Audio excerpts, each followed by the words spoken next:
Kapag nananalangin kayo, huwag kayong tutulad sa ginagawa ng mga pakitang tao. Mahilig silang manalangin ng nakatayo sa mga sambahan at sa mga kanto ng lansangan para makita ng mga tao.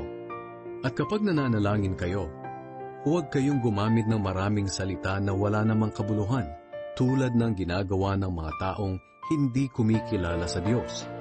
Akala nila ay sasagutin sila ng Diyos kung mahaba ang kanilang panalangin. Huwag niyo silang gayahin dahil alam na ng inyong Ama kung ano ang kailangan ninyo bago pa man ninyo ito hingin sa Kanya. Kaya manalangin kayo ng katulad nito.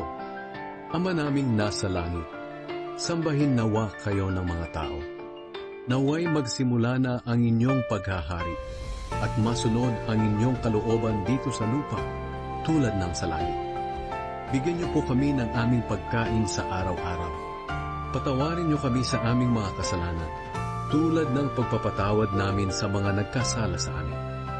At huwag niyo kaming hayaang matukso, kundi iligtas niyo po kami kay Satanas. Sapagkat kayo ang hari, ang makapangyarihan at dakilang Diyos magpakailanman.